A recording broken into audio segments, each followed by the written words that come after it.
Magandang hapon. Mabibilis na balita kasabay ng uwian, hapunan at pahinga. Mga up-to-date na balita ngayong araw ng Huwebes. Garantisadong mabilis lang to.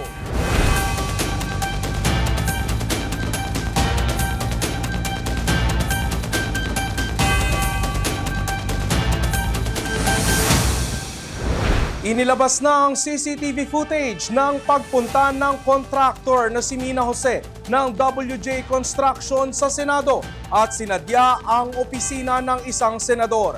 Idinadawit ni Bryce Hernandez ang WJ na nag-deliver daw ng obligasyon para sa proponent ng flood control project. Narito ang report.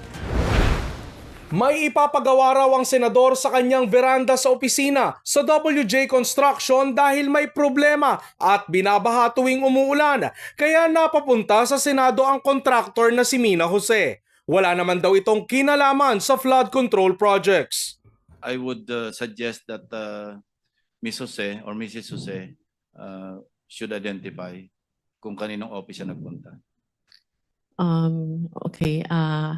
Senator Erwin Tulfo po. Ano po naging sadya niyo sa office niya?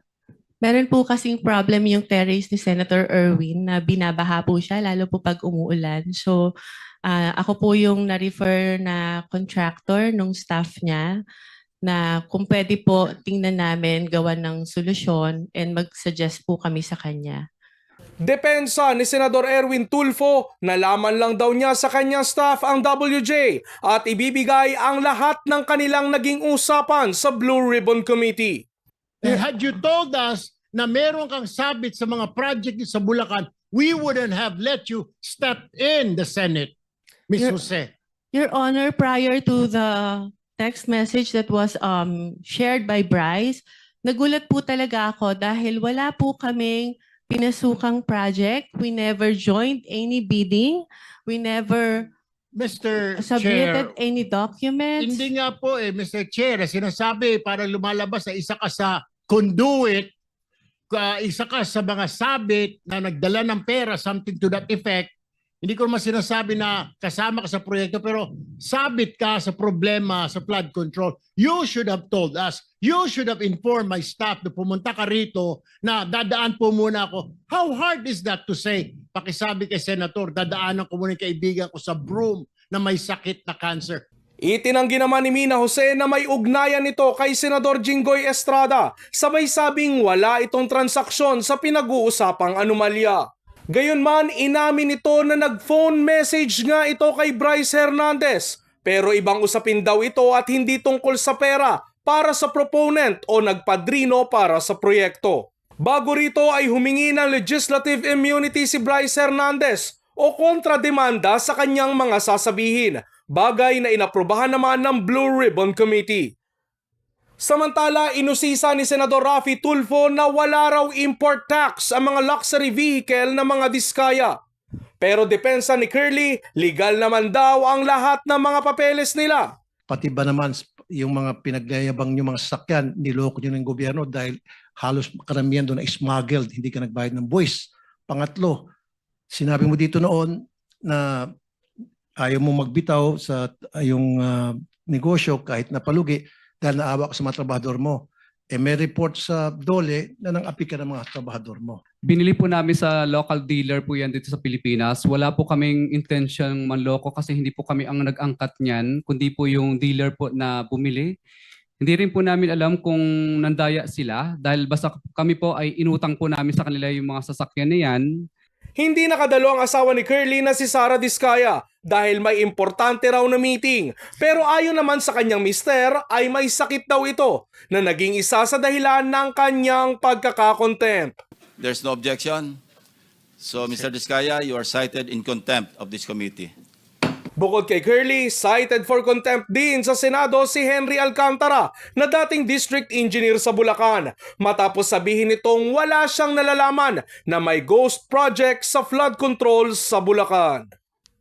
At sa ating ulat panahon, Bagyong Mirasol palabas na ng bansa at Bagyong Nando pumasok sa loob ng PAR alas 8 kagabi at posible pang maging super typhoon ayon sa Pag-asa. Huling namataan si Bagyong Mirasol 165 kilometers kanlura ng Calayan, Cagayan. May taglay itong lakas ng hangin na aabot ng 55 kilometers per hour at pagbugsong 70 kilometers per hour. Kumikilos ito kanluran hilagang kanluran na may bilis na 10 kilometers per hour at inaasahang lalabas ng PAR anumang oras ngayong hapon o gabi. Nakataas pa rin ang signal number 1 sa Batanes, Babuyan Islands, western portion ng mainland Cagayan, Apayao, northern portion ng Abra, Ilocos Norte, pati na rin sa northern portion ng Ilocos Sur.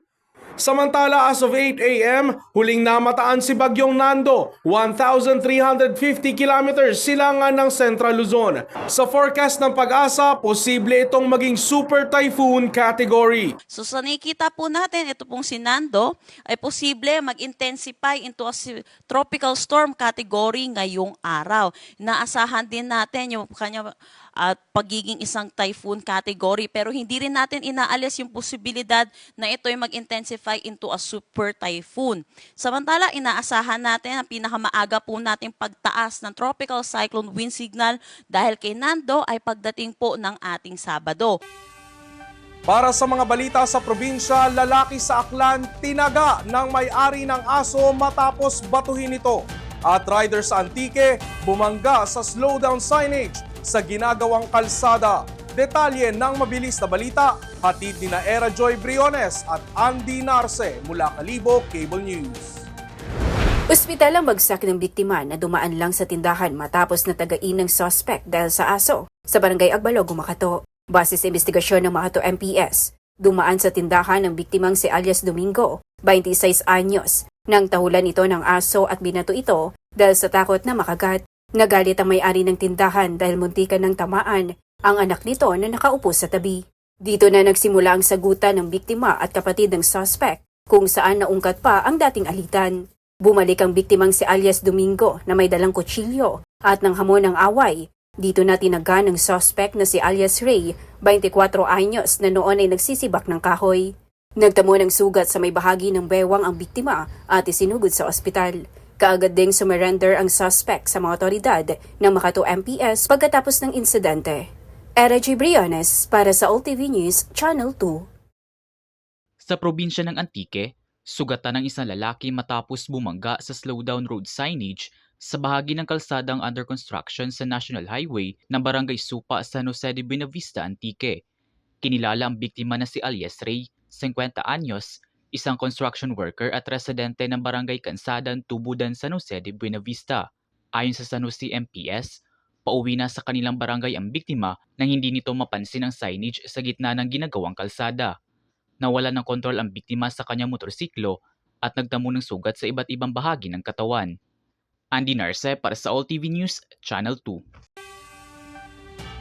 Binisita ni Pangulong Marcos ang mahigit 2,000 pamilyang nasunugan kamakailan sa Happy Land sa Maynila. Sa mensahe ng Pangulo, binigyang pag-asa niya ang mga residente na muling magkakaroon ng tahanan. Mabilis na balitang hatid ni Michelle Guilya. Isa si Vanessa sa libu-libong residenteng nawala ng tirahan matapos ang malaking sunog sa Happy Land sa Tondo, Maynila nitong Sabado. Dahil sa bilis ng pagkalat ng apoy, wala siyang gamit na naisalba. Gayunpaman, masaya pa rin si Vanessa dahil nailigtas niya ang kanyang 3 alagang aso. Pagpasok ko po ng Happy Land, nasusunog na po yung court, malapit na po sa amin. Tapos hindi na po makadaan doon sa mismong daanan kasi yung apoy, ang init na gumagano na sa daanan. Dumaan na lang po ako ng Eskinita. Pagdating po doon, una po naming niligtas itong 3 aso, saka yung nanay ko po. Kasi ako po nagpalaki sa 3 to eh. May buhay din po. Parang mga anak ko na.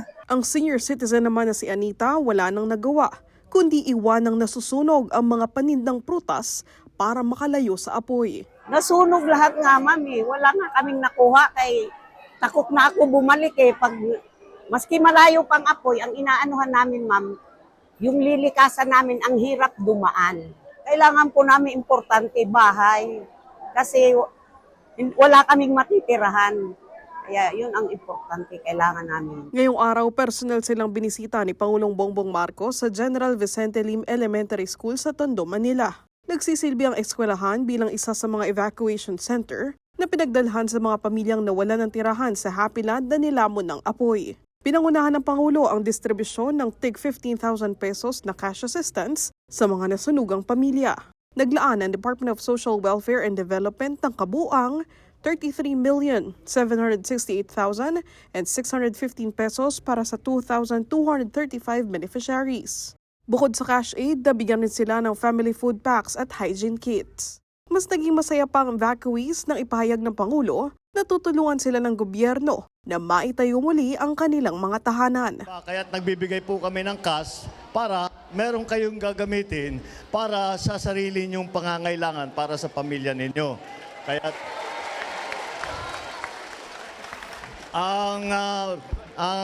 dapat talaga pagkatapos po nito, pagka panahon na pwede na kayong bumalik sa inyong mga tahanan, ay ang gagawin po natin ay titignan po natin kung paano makatulong yung pamahalaan para sa pagpatayo ulit ng bahay o pagrehabilitasyon ng bahay, pagpaayos ng bahay. Sabado ng gabi nang sumiklab ang apoy sa lugar na tinitingnang nagsimula sa Building 7 at 8 sa kahabaan ng Road 10. Agad kumalat ang apoy dahil sa dikit-dikit na mga bahay na karamihan ay gawa sa light materials.